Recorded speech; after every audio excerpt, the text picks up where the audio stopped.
Em nome do Pai, e do Filho, e do Espírito Santo. Amém. Caríssimos fiéis, é com grande alegria que hoje celebramos, na liturgia, a vida deste grande santo, São Luís Gonzaga, que, de certo modo, viveu uma vida tão especial, tão angélica, que também é colocado como padroeiro da juventude. Nossa congregação mariana, as nossas filhas de Maria também são seus padroeiros. E por isso estamos celebrando a missa nesse dia especial. Em vez de ser ontem, celebramos hoje para que todos pudéssemos estar aqui. São Luís é de uma família poderosa na Itália. Viveu no século XVI, em meados do século XVI, e o seu pai, assim como uma natural da tradição da própria família, o seu pai desejava que ele fosse militar. E assim o formou para ser verdadeiramente um militar. E já muito jovem, já foi colocado pequenas armas na sua mão, para o desespero de sua mãe, mas a alegria do seu pai, para que ele pudesse, nas caças, acompanhar o seu pai e já soubesse praticamente usar as armas desde jovem, assim como era a forma da antiga formação que havia naquele tempo. Pois bem, e também, além da própria formação na vida militar, ele começa a ser formado de forma muito culta. Também é colocado nas disciplinas de artes e aos poucos também vai se aperfeiçoando em tudo um pouco. Mas assim como seu pai desejava que ele fosse militar, esse era o ponto principal da estratégia da sua formação.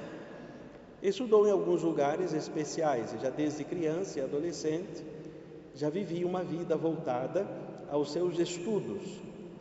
No entanto, havia algo diferente nele. Um homem, um menino, que buscava praticamente a vida de oração. E, de certo modo, um tanto diferente dos seus irmãos e também diferente dos seus amigos. Buscava com constância a oração e percebia que a sociedade não andava bem.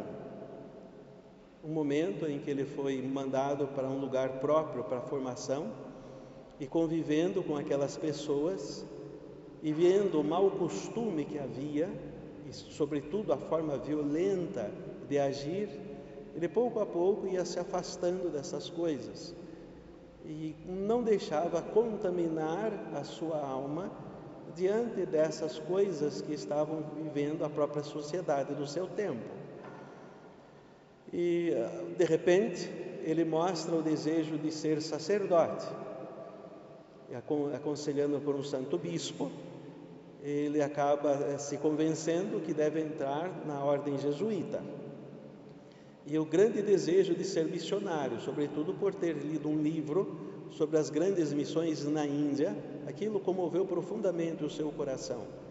Propriamente, ele desejou ser um grande missionário para poder levar o Evangelho àqueles que mais necessitavam. A contragosto do seu pai, ele acabou entrando na ordem jesuíta e ali vai se tornar um jovem completamente diferente dos outros colegas seus. Um homem que vivia profundamente o espírito de penitência e de oração, a tal ponto que os seus superiores o aconselharam a controlar-se um pouquinho, para que isso não afetasse a vida comunitária, que afinal de contas, sobretudo essas grandes comunidades de vida apostólica precisam desenvolver profundamente o senso de vida da comunidade. E muito pronto assim ele obedece. E é claro, já se desenvolvendo muito nos estudos, recebe as ordens menores e logo foi enviado para fazer teologia, se preparando para o sacerdócio. Por isso também ele é patrono dos seminaristas. E assim, de repente teve uma grande onda de peste na região, e ele, junto com outros jesuítas, jovens, seminaristas, estudiosos, começaram a ajudar as pessoas doentes. De repente, veio uma ordem que era para que eles não se mexessem mais com os doentes, para evitar a contaminação. Mas ele, ainda com aquele espírito de fortaleza e querendo estar a serviço dessas pessoas que estavam abandonadas, doentes, ele pede uma autorização especial e é concedida a autorização de continuar cuidando dos enfermos. E acaba que cuidando de um homem que estava literalmente com a peste. E ele acaba se contaminando com essa peste. Melhora um pouquinho, a sua saúde se debilita muito, tem uma leve melhorada, e poucos meses depois a sua saúde praticamente começa a piorar, e praticamente vem a óbito este jovem que soube sofrer também com paciência e com caridade todas as dificuldades desta doença e de resto das dificuldades da sua vida. A diferença que está no coração dele é esta prontidão em cumprir a vontade de Deus, sobretudo no seu estado. E o seu exemplo de não se contaminar, mesmo diante de uma sociedade voltada aos prazeres e à violência, esta forma de viver é o que praticamente molda o seu coração e também destaca-se dos outros jovens da sua idade e se torna assim também um grande exemplo para toda a nossa juventude. Sua vida foi muito pura e inocente. Quando pensamos assim num homem, um jovem inocente, nós imaginamos que praticamente é uma coisa tão rara e difícil. Não, temos muitos. E assim vemos essas grandes vocações que vivem a inocência de forma angelical. Assim, este jovem, São Luís Gonzaga, foi escolhido e foi inspirado para viver essa perfeição cristã da pureza e da inocência. Sabe-se que, por volta dos seus 9 anos, ele chegou a fazer um voto de virgindade e assim manteve intacto o seu voto e assim morreu virgem, inocente, lá pelos seus 23 anos, ainda muito jovem, e uma vida completamente devotada a serviço do próximo.